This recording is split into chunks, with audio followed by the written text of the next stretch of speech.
안녕하세요. 한국다양성연구소의 모두를 위한 성교육에 오신 여러분들을 환영합니다. 저희는 화산 지아크입니다. 이번에는 4강으로 여러분과 만나 뵙고요. 4강은 관계라는 큰 주제 속에서 가족 이야기를 시작하려고 합니다. 정상 가족이다, 그리고 그렇지 않은 비정상 가족이 있다, 이런 이야기를 시작해 보려고 합니다.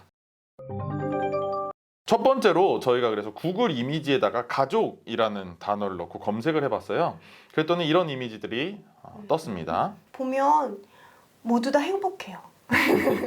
모두 다 행복하죠. 그래서 이쪽에 보면은 뭐 3대 가족이 있기도 하지만 대체로 이성애를 한 남성, 여성이 결혼을 해서 둘이 자녀를 낳아서 있는 핵가족을 중심으로 하고 있고요. 저도 이제 워크숍을 할 때 가족 그리기를 자주 하는데 항상 엄마, 아빠, 아들, 딸 4인 가족을 그리는 경우가 많고 언제나 행복한 모습으로 그리시더라고요. 아들, 딸을 한 명씩 가지고 있어야 완벽하다. 가장 최상의 조합이다라는 생각도 많이 하신 것 같아요. 맞아요. 이런 이미지 검색뿐만이 아니라 사실은 이 사회 제도 전체가 4인 가족을 중심으로 구성되어 있기 때문에 4인 가족에 속해야 가장 모든 제도적인 또는 이 사회 전반적인 구성에 포함될 수 있고 가장 많은 혜택들을 받을 수 있기 때문에 사실 그 인식 자체도 거기서 와서 이런 가족의 모습을 가지는 것이 정상이다. 가장 또 건강하다. 또 온전하다라는 생각까지 가고 있는 것 같아요. 안정적이라고 생각하죠. 그래서 자녀가 하나인 경우도 되게 많은데 외아들 아니면 외동딸이면 고집이 세다든지 자기만 안다든지 그런 편견까지도 있어서 무조건 아들 하나, 딸 하나 그렇게 4인 가족을 중심으로 두는 것 같아요. 맞아요. 그래서 예전에는 또 남성 우월주의 사회에서 남아 선호 사상까지 있어가지고 내가 죽었을 때 아들이 또 책임을 져주고 제사를 져주고 딸만 있으면 그걸 해줄 수 있는 사람이 없다라는 생각 때문에 이제 남아 선호 사상이 있었죠. 그래서 아들은 반드시 하나 있어야 된다면서 딸을 낳기 시작하면 아들 낳을 때까지 낳는 분들, 그러한 억압을 가지고 있었다면 사실은 지금은 꼭 그렇게 남자아이를 가져야만 한다는 생각은 많이 줄었지만 여전히 아들 하나 딸 하나를 가진 것이 가장 좋지 않나 하는 생각들이 남아있는 것 같고, 그래서 이 사회 제도가 4인 가구 중심으로 모든 제도들과 법들이 마련이 되어 있기 때문에 이 모든 세금 제도 혜택이라든지 모든 법들을 우리가 이 4인 가구에 맞췄을 때 가장 혜택이 많이 주어지게끔 구성이 되어 있죠. 이번에 이제 코로나 지원금이라든지 또 4인 가족 기준으로 100만 원을 준다 이런 식으로 발표가 되어 있는 것을 보면 우리가 기준과 기본이 어디 있다라고 생각되게끔 만드는 세팅이 어디 있는지 볼 수 있습니다. 그래서 아까 이제 가족 이미지 검색한 걸 보셨는데 이번에는 4인 가구라고 이렇게 쳐보면 연관 검색어가 쭈루룩 나오는 거죠. 그래서 이 사회가 이 4인 가구 중심으로 많은 제도들과 복지 제도들 많은 것들을 이렇게 발표하고 있다라는 것까지 볼 수 있는 상황들입니다. 그런데 이미 현실은 4인 가구 중심으로 우리가 살고 있지 않다는 거죠. 맞아요. 지금 벌써 1인 가구, 2인 가구가 50%를 넘고 있잖아요. 이게 지금 2019년 통계인데 2021년에는 더 늘었을 수 있을 거고요. 그렇죠. 그리고 또 특히 서울이나 이 수도권 중심으로 보면 이 비율이 더 크기도 하죠. 그래서 이미 혼자 살거나 둘이 살고 있는 사람들이 굉장히 많고, 둘이 사는 사람은 동거일 수도 있지만 부부 사이에서도 이제는 아기를 낳으면 힘들어진다. 특히 여성들은 사회생활 자체를 못하게 되고 경력 단절, 그리고 내가 엄마라는 정체성 이후에 남는 것이 하나도 없게 되는 상황들 속에서 비혼이나 비출산을 실천하시는 분들이 굉장히 많기 때문에 1인 가구, 2인 가구는 그런 사회 현실이 바뀌지 않는 한 점점 증가될 것으로 보이고, 또 이 서울 중심주의 사회가 해결되지 않는 한 또 점점 더 강화될 것이고, 다양한 이유로 계속 1인 가구, 2인 가구가 늘어나고 있는데 아직도 이 사회는 4인 가구 중심이라고 하는 이 가장 작은 사회 구성 요소인 가정을 4인 중심으로 만들고 있고, 거기에 아직도 이 모든 사람들을 끼워 넣는 거죠. 4인 가구 보시면 17.7%로 18%가 안 되잖아요. 근데 나머지 80% 이상의 사람들을 이 4인 가구에 끼워 넣으려고 하니까 사실은 제도가 작동을 잘 안 하는 거죠. 맞아요. 현실을 고려하지 않고 이렇게 살아야 돼, 이게 이상적인 거야, 이게 정상이야 라고 하는 것들을 계속 강요만 하고 있다는 걸 또 알 수 있어요. 맞아요.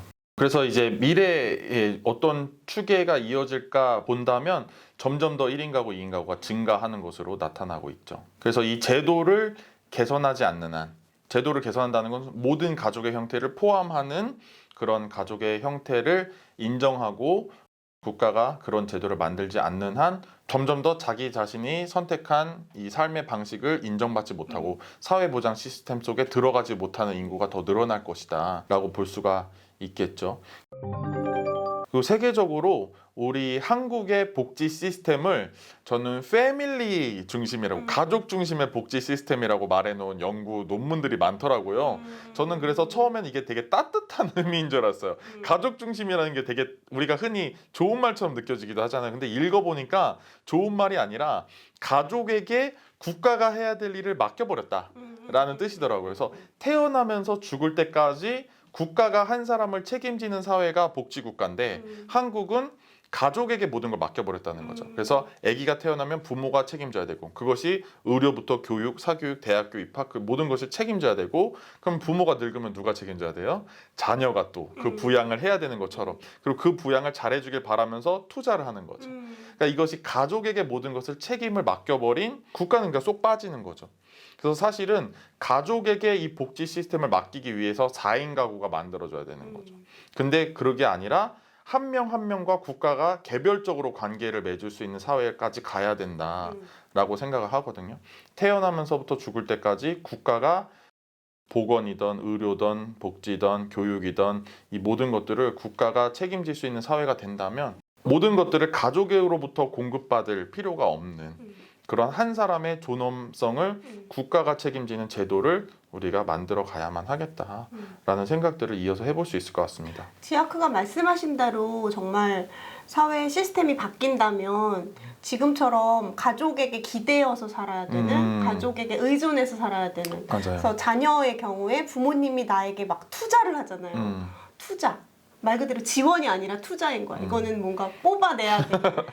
그걸 못 드리면 되게 힘들잖아. 맞아요. 부담스럽잖아요. 맞아요. 그러니까 순종하고 복종해야 되고 그러면은 내가 원하는 삶을 살 수가 없고 그렇죠. 내가 원하는 적성대로 뭐 직업을 선택할 수도 뭐 전공을 선택할 수도 없고 또 부모들은 자녀를 서포트해야 되기 때문에 자신의 삶을 살 수가 없고 서로를 억압하는 그런 가족이 되잖아요. 그런 상태에서는 가정폭력이 너무너무 많을 수밖에 없고 그렇죠. 예, 모두 다 행복하지 않을 수밖에 없는데 이것이 정상가족이야. 남자 여자 결혼해서 아이를 낳고 이 아이를 계속 부모가 키워야 되고 모든 걸 다 해줘야 되고 또 나는 부모가 이렇게 해준 걸 받아서 우리 부모를 부양해야 되고 지금은 이제 부양할 수도 없는 상황인데도 마음의 죄책감을 계속 가지게 하잖아요. 그렇죠. 이렇게 정상가족 이데올로기가 모든 사람을 억압하고 행복하지 못하게 하는 것 같아요. 맞습니다. 그래서 이런 4인 가구를 중심으로 가족을 꾸리고 유지하게끔 하려고 하는 이 가족 제도가 사실은 이런 사회 제도와 체제를 유지하는데 엄청난 기여를 하고 있다라는 것을 인식하는 게 중요한 것 같아요. 2, 3, 4강을 통해서 우리가 함께 둘러봐야 될 것은 성기 모양만을 중심으로 성별을 나누고 그리고 남성과 여성이 서로 끌려서 결혼해서 이성애자가 돼야 된다는 생각과 그들이 가정을 꾸려서 자녀를 낳아서 서로가 서로를 이 가족 안에서 우리끼리만 편이고 우리끼리 잘 살면 된다고 생각하게끔 만드는 이러한 사고들이 성별을 둘로 나누고 성역할 고정관념을 심어주고 그리고 이 가족을 구성하게끔 하는 것들이 가부장제 자본주의 사회 시스템 내에서 이 사회가 특히 자본가들과 정치인들이 우리를 어떻게 통제하고 관리하고자 하는 것들과 연결되어 있는가. 또 그리고 그들이 사회 보장 시스템을 만드는 것이 아니라 우리 개인의 책임으로 가족의 책임으로 만들고자 하는 것과 또 어떻게 연결되어 있는가. 그래서 성역할 고정관념, 성역할 이런 성통념들과 가족 제도 이 시스템들이 어떻게 만나고 있는가. 우리를 그래서 어떻게 정해진 대로 살게끔 하는가. 이거를 바라볼 수 있는 맞아요. 관점이 있어야 될 것 같아요. 맞아요. 욕망이 정말로 주입되고 있잖아요. 그러니까 오로지 이것만 욕망해야 돼. 오로지 남성으로 여성으로 인정받고 남성으로서의 능력, 여성으로서의 인정을 받아서 좋은 배우자 만나서 이 좋은 배우자도 되게 엄청 자본주의적이고 네. 네, 좋은 배우자 만나서 자녀를 성공시켜서 또 나의 뭔가 신분, 경제력 뭐 이런 것들도 더 높아지고 좋아지고 그리고 말씀하신 대로 저는 가족주의 제일 문제가 이 너무나 견고한 울타리를 만들어서 다른 사람들을 다 배척하고 경쟁하고 외면하게 만들잖아요. 차별하고 그런 것들을 정당화시키고 그래서 우리 사회를 공동체가 아니라 정글로 만드는데 기여하는 것이기도 한 것 같아요. 맞아요. 그래서 소수자와 약자를 생각할 때 예를 들어 여성을 생각할 때나 장애인 생각할 때 당신의 가족이라면 어떻게 하시겠습니까? 이렇게 하겠습니까? 물어보잖아요. 근데 너무나 다른 사람에 대한 생각 자체를 못하고 공감을 못하는 사회이기 때문에 그렇게 바꿔서 생각해보게 하는 것만으로도 효과가 있다는 게 조금 유의미하기도 하지만 슬픈 점은 맞아요. 가족이 아니라면 그럼 괜찮은 건가? 맞아요. 라는 생각을 하게 만든다는 거예요. 당신 여동생에게도 이렇게 하겠습니까? 당신 엄마에게도 이렇게 하겠습니까? 이렇게 하잖아요. 근데 엄마나 여동생이 아니어도 그렇게 하면 안 된다는 맞아요. 데까지 가야 되는데 그리고 사실은 엄마나 여동생도 막 착취하고 있고 막 폭력을 저지르고 있어요. 그래서 저는 그래서 당신의 뭐 어머니나 여동생에게도 그렇겠습니까? 라는 질문이 두 가지 의미로 슬픈 거예요. 그러고 있잖아. 왜 그거는 감춰? 네. 그거는 사실 네. 이 생각 속에도 없는 거예요. 네. 네. 그리고 자신들이 저지르고 있는 폭력을 인정하지 못하고 있기 때문에 자신들이 저지르고 있는 폭력을 인지하지 못하고 인정하지 않고 가족은 당연히 보호해주고 화목한 곳이라 당위성을 가지고 하는 말들이면서 지아크 말씀하신 대로 가족이 아닌 사람은 어떻게 돼도 상관이 없다는 의식이 깔려있는 이야기라서 캠페인을 하거나 뭐 그럴 때 그런 언어들을 쓰는 것들이 너무 불편하더라고요. 맞아요. 그래서 주민센터를 가든지 어디 이제 서비스를 받으러 갈 때 보면 당신의 이제 가족이 이 일을 하고 있습니다라고 이제 나와 있을 때가 있는데 또는 전화를 할 때도 누군가의 엄마나 자매가 이런 일을 하고 있다라는 이제 안내 멘트가 나오는데 그게 효과가 있었다는 거예요. 더 친절하게 대하는데 그래서 그 효과가 있었다는 말을 들으면서 아 효과가 있었다면 그래도 긍정적인 건 있구나라는 생각이 들면서도 엄마나 내 자매가 아니어도 이렇게 하면 안 되는데 라는 거기까지 모든 사람에 대한 존엄과 존중을 하는 사회로 만들려면 어떻게 해야 될까라는 고민이 깊어지긴 하더라고요. 저는 그 안내 멘트를 듣고 더 슬프고 외로웠다는 이야기를 들은 적도 있거든요. 왜냐면은 네, 가정이 안전하지 못해서 탈가정을 해서야 안정을 찾은 분들의 경우에 그런 이야기 많이 하시는 것 같아요. 그런데 생각보다 가정이 안전하지 못하다고 느끼는 분들이 되게 많단 말이죠. 그리고 가정이 항상 화목한 것도 아닌데 화목할 수가 없어요. 왜냐면 우리는 모두 다 다른 존재인데 가정이라는 틀에 껴맞춰서 엄마는 무슨 역할, 아빠는 무슨 역할, 자녀는 무슨 역할 정해진 걸 수행하다 보면 당연히 어려움이 생기고 또 다른 존재이기 때문에 갈등이 생기는데 이 갈등을 비정상적이고 문제가 있는 것으로 보면 결국은 권력을 갖고 있는 사람의 마음대로 다스리고 통치하고 지배하게 되고 계속 가족폭력이 생겨날 수밖에 없는데 아직 우리 사회는 가정폭력을 가정폭력으로 인식조차 못하고 있죠. 그렇죠. 네, 부모는 훈육이라는 이름으로 자녀를 존중하지 않고 미성년자라는 이유로 뭐 판단도 존중하지 않고 그래서 저는 이 가족주의, 가족이라는 울타리를 여기저기 구멍을 내고 더 열고 다른 사람에게 확장시킬 수 있을까 울타리를 어떻게 하면 낮출 수 있을까 이런 고민이 계속 돼요. 맞아요. 그 안에서 작동하는 각종 나이에 대한 차별과 억압 또 학력 학벌주의에 대한 강요 또 자본주의 사회에서의 형역할들 또 수많은 것들이 우리를 얼마나 자유롭게 하지 못하고 있는지 그래서 그 역할대로 정해진 대로만 살게끔 하는 것이 아니라 한 명 한 명을 스스로 생각하고 결정할 수 있는 주체로 그리고 질문하고 경청할 수 있는 동등한 주체로 만들어 나가는 것을 가족에서도 해야 된다라는 생각이 듭니다. 우리나라의 가족제도에서 정말 심각한 문제는 가족이 될 수 있는 사람이 정해져 있어요. 그렇죠. 이성애자만 법적으로 가족이 될 수 있어요. 그렇죠. 네. 그게 정말 우리나라의 가족 제도의 가장 큰 문제라고 생각하거든요. 그래서 친밀한 관계, 유대감을 느끼고 함께 삶을 동반자로서 살아가고 싶어도 지정성별이 같으면 가족이 될 수 없는 거예요. 그렇죠. 이렇게 혐오와 배제를 기반으로 하는 가족제도 정말 다시 생각해봐야 되는 것 같아요. 그렇죠. 점점 이제 법적인 부부를 이루며 살고자 하지 않는 사람들이 많아지고 있죠. 비혼 실천이라든지 그런 결정을 하는 사람들이 많다는 것과 가족제도 안에 원해도 들어오지 못하는 사람들이 있다는 거는 또 같이 동시에 생각해야 되는 것 같아요. 그래서 원하는데 부부를 이루지 못하는 것과 원치 않아서 부부를 이루지 않는 것은 또 전혀 다른 문제이기 때문에 두 가지를 우리가 동시에 생각해서 모든 사람이 부부가 되고 가족을 꾸릴 수 있는 권리가 있어야 하며 또 가족제도 안에 들어오지 않아도 나답게 사람답게 살 수 있도록 가족제도 안에서 국가가 우리를 인정하는 것이 아니라 국가가 개개인들을 한 명 한 명 1대1로 관계 맺어야 된다라는 것들을 동시에 이야기해야지 그 둘 중에 한 가지만 이야기한다고 모든 게 이제 실천되고나 실현되는 거는 아니겠죠. 우리가 4인 가족 이야기를 하다가 여기까지 왔는데요. 이 4인 가족 모델, 엄마, 아빠, 자녀 이것이 깨져야 되는 또 중요한 이유 중에 하나가 지금은 이혼 가족도 되게 많고요. 또 먼저 돌아가신 분이 있을 수도 있고요. 또 조부모님과 살 수도 있고요. 다른 친척과 살 수도 있고 또 혈연 관계가 아닌 사람이 보호자가 돼서 살 수도 있잖아요. 되게 다양한 가족 관계가 이미 있는데 그것들은 다 그러면은 결핍 가정, 결손 그렇죠. 가정, 비정상 가정 이렇게 돼서 현실에 존재하는 수많은 사람들을 뭔가 문제가 있는 것처럼 스스로 불행하게 인식하도록 만드는 것 때문에 정상가족 이데올로기라는 것이 있고 이것이 얼마나 많은 문제를 갖고 있는지를 들여다봐야 되는 것 같아요. 맞아요. 그래서 요즘에는 가족이라는 의미, 정의도 확장해야 된다 해서 서로 의지하고 존중하고 기대면서 함께 행복하고자 하는 사람들끼리 살면 다 가족이라고 이야기할 수 있다 이렇게 얘기를 하잖아요. 그래서 친구끼리도 같이 살 수 있고 네.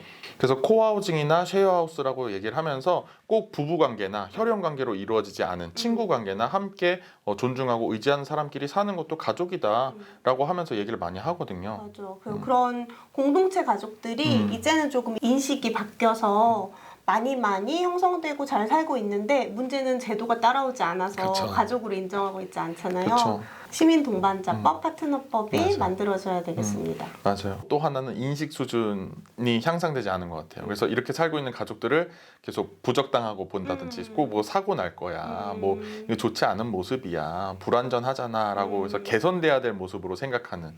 그래서 이 인식과 제도 마련을 늘 두 가지를 같이 가야 되는 상황인 것 같습니다.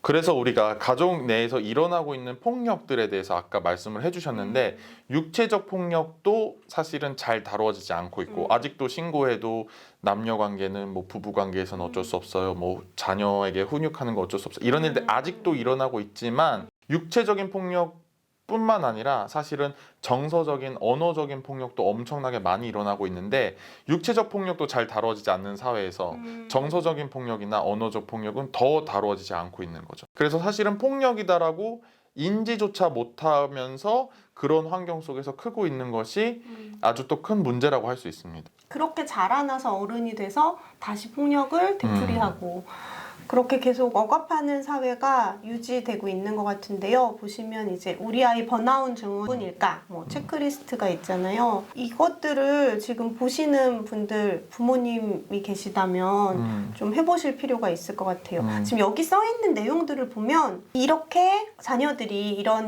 모습을 보인다. 사실은 우리 아이가 힘든 거구나 보다 왜 이래? 이러지 말아야지. 의지가 없어. 하는 성장을 것들이 하려면 많잖아요. 경쟁을 하려면 어쩔 수 없어 라고 한다던가. 맞아요. 근데 사실은 번아웃되고 힘들고 정서적인 폭력에 노출되어 있어서 이런 모습들을 가질 수 있는 거잖아요. 그래서 공부를 잘하는 것만 생각을 한다든지 숙제했냐, 몇 등 했냐, 몇 점 맞았냐. 공부하려고 태어난 게 아닌데. 그렇죠. 그런 질문을 너무나 오랫동안 장기간 동안 오직 그것만이 관심이자 그것만을 이루어야 하는 것처럼 살게 만드는 거죠. 아주 최소한으로만 따져도 초등고등학교 12년 동안 그리고 그 전에 유치원 기간과 뭐 또 대학교의 기간까지 합치면 훨씬 더 많은 기간 동안 15년, 20년 동안을 오직 공부, 경쟁, 시험 이야기만 들으면서 살고 그것을 엄마 아빠가 너를 위해서야. 엄마 아빠는 살아봤어. 너 이렇게 안 하면 인간 구실 못해. 사람 대접 못 받아. 생각도 있어요. 지금은 그렇죠. 엄마 아빠가 이렇게 너를 서포트해주지 엄마 맞아. 아빠 없으면 너 어떻게 살라 그래? 이 험난한 맞아요. 세상에 사실 이렇게 말할 게 아니라 험난한 세상이 개선되도록 엄마 아빠가 그렇죠. 함께 애써야 되는데 아이를 막 협박하는 거죠. 현실은 바꿀 수 없다는 생각하에 현실에 맞춰서 내가 도와주는 거야. 그래서 사랑해서 그래 라는 이름으로 이러한 폭력적인 그리고 억압적인 일들을 많이 경험한다면 사실은 폭력과 사랑 구분하지 못하는 사람도 될 수 있거든요. 왜냐면 내가 너를 사랑해서 그래 라는 이름으로 계속 어떤 틀에 맞추려고 했기 때문에 사실은 나중에 어떤 연인 관계를 가지게 되더라도 내가 너를 사랑해서 그래, 너는 이런 모습을 가졌으면 좋겠어 라고 하는 억압과 폭력을 폭력으로 인지하지 못하고 사랑으로 느끼게 되는 거죠. 왜냐면 엄마 아빠도 나한테 사랑해서 그렇다고 나를 어떠한 모습으로 만들려고 했으니까 너를 사랑해서 그래, 이런 머리 스타일을 유지해, 너를 사랑해서 그래, 이런 옷을 입었으면 좋겠어, 너를 사랑해서 그래 라고 하는 이유로 외모라든지 성격이라든지 뭐 심지어 연락처 저장되어 있는 것들을 조정하려고 한다든지 일정이나 스케줄을 통제하려고 한다든지 하는 것들을 사랑이라는 이름으로 하는 데이트 폭력도 사랑이라고 실제로 느낄 수 있다든지, 그래서 그루밍이나 가스라이팅을 잘 당할 수 있는 사람으로 만들고 있는 것일 수도 있다는 거죠. 너무 얘기를 듣는데 또다시 숨이 막히는 것 같아요. 그러니까 정신적인 노예 상태가 편하도록 어렸을 때부터 계속 학습이 된 거죠. 그래서 나를 지배하고 통제하는 사람을 믿을 수 있는 사람이고 정말 나를 위하는 사람이고 그런 사람이 있어야 안심을 하게 되고 정말 정신적 노예로 키우는 상황이 너무 많은 것 같아서 네, 막 숨이 막히고 힘드네요. 네. 맞아요. 그리고 실제로 부모님들 세대에서는 공부를 열심히 하고 이 사회에 순응하는 사람들이 정말 이 사회적 기준에 의해서 성공하고 돈을 잘 벌고 잘 나가는 사람이 될 수 있는 가능성이 컸던 시대이기 때문에 실제로 그걸 경험을 했고 나는 알고 있는데 얘가 모르구나 라는 생각에 의해서 강압이나 강요를 하고 계신 분들도 많기 때문에 정말 이 시대는 그런 시대가 아니다. 학력이나 학벌이 또 공부하는 성적이 당신이 생각하시는 행복이나 성적의 기준인 경제력을 보장하지도 않고 이제는 경제력이 나의 행복이라고 생각하는 시대도 아니고 맞아요. 그래서 내가 스스로 생각하고 만족할 수 있는, 그래서 행복한 삶을 지금 당장 지금부터 살 수 있게끔 해주는 그런 양육 방식을 꼭 알아가시고 그런 실천을 하셨으면 좋겠다라는 말씀까지 드리고 싶습니다. 대학 가서 네가 하고 싶은 거 다 해. 안 됩니다. 네. 그렇게 대학 가면 내가 뭐 하고 싶은지 몰라요. 그렇죠. 지금 당장 하고 싶은 게 뭔지 찾을 수 있게 도와주셔야 돼요. 그렇죠. 그래서 그런 스스로 생각하고 행동하고 결정할 수 있는 분위기를 만들어주는 가족, 그런 게 일어날 수 있는 교실, 그리고 그런 사회가 전체적으로 될 수 있어야겠다라는 말씀을 드리고 싶습니다. 우리가 지금 정상가족, 비정상가족을 이야기하고 있는데 사회에서 말하는 정상가족과 다르게 제가 생각하는 정상가족은 방금 지아크가 말씀하신 그게 이루어지는 게 정상가족인 그렇죠. 것 같아요. 그렇죠. 네. 그렇죠. 네. 그랬으면 좋겠어요. 개개인이 독립된 인격체로서 존중되고 상호 신뢰가 가능한 그것이 바로 정상가족이지 않을까 생각을 해봅니다. 맞아요. 정말 그렇으면 좋겠습니다. 그 다음 우리가 또 가족의 형태를 이야기하면서 또 빼놓지 않고 넣었으면 좋겠는 게 이제 반려동물과 맞아요. 함께 사는 가족에 대한 이야기입니다. 지금 보시면 4분의 1이 넘어요. 반려동물과 함께 사는 가족이. 그런데도 반려동물은 우리 사회 구성원으로, 가족 구성원으로 인정하지를 않죠. 예, 그래서 특히 저 같은 경우에는 반려동물과 되게 오랜 기간 살고 있는데 사회 구성원으로 인정되지 않기 때문에 아팠을 때 네, 오로지 반려인이 모든 거를 감당해야 되는 거예요. 그렇기 때문에 유기견도 되게 많이 생길 수밖에 없는 구조이고 또 동물을 물건처럼 상품으로 생각해서 무분별하게 가둬놓고 계속 생산하도록 만들고 맞아요. 예, 물건처럼 막 뜬장, 유리장에 진열을 하고 선물을 주고 전혀 생명이라고 인식을 못하는 사회잖아요.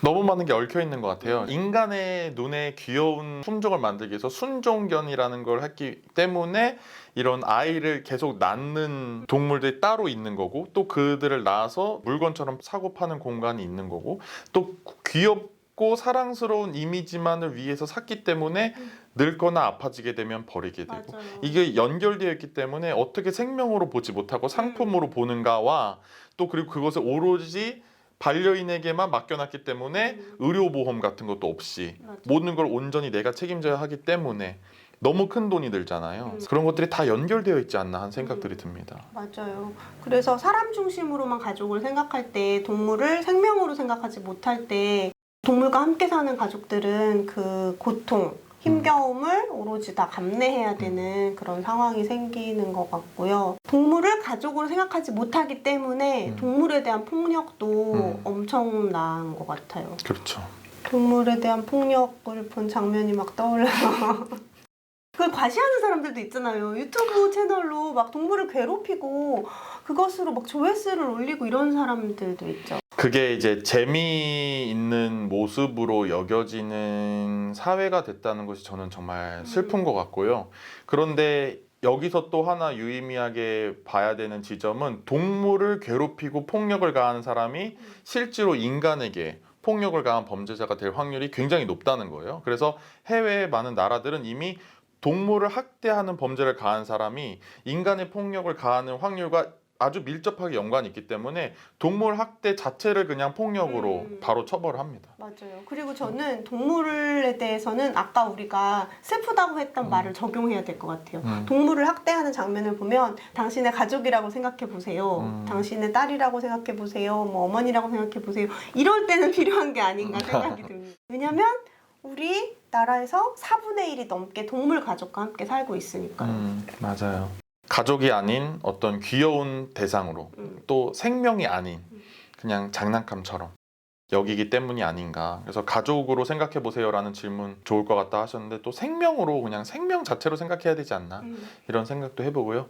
그리고 반려동물을 넘어서 또 모든 동물로 또 확장을 해야 되지 않을까. 맞아요. 그래서 강아지와 고양이뿐만이 아니라 우리가 음식으로만 생각하는 소, 돼지, 닭에도 좀 적용을 해서 모든 생명의 존엄에 대해서도 생각해 봤으면 좋겠고 또 이제는 반려동물이 아닌 반려식물 얘기도 하는데 그래서 생명에 대해서 또 전체 지구, 우리 환경 또 기후에 대한 생각까지 뻗어나갈 수 있는 좀 인식의 틀을 확장해 줄 수 있는 계기도 마련하면 좋겠다라는 생각을 해봅니다. 그런 인식의 틀을 확장하는데 가족이라는 개념을 쓰면 좋을 것 같아요. 반려동물 가족이 이렇게 많으니까 동물도 가족이고 그러면 이 동물이 가족이면 다른 동물도 존엄한 생명이고 예, 그러면은 동물들이 그냥 나의 식탁에 오르기 위해서 존재하는 것이 아니라 각각의 고유한 생명으로서 삶들이 있고 뭐 이렇게 생각을 확장시킬 수도 있을 것 같아요. 맞아요. 그게 전부 다 연결되고 확장되는 사고를 가지게 하는 것이 중요한 것 같아요. 그래서 결국에는 이 지구 속에서 우리가 다 연결되어 있고 어떻게 우리가 서로의 환경이자 함께 살아가는 그냥 동물이고 우리가 함께 공존하면서 살아야 되는 생명체들인가라는 것이 깨달아질 수 있으면 참 좋을 것 같습니다. 가족 이야기를 하면서 저는 그 질문을 가장 드리고 싶어요.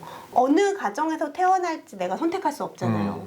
나의 선택과 상관없이 엄마 아빠가 태어났더니 있는 경우가 많죠. 엄마 아빠가 없는 경우도 있지만 모르는 경우도 있지만 내가 선택하지 않은 것들에 지배받으면서 사는 삶은 행복할 수 없잖아요.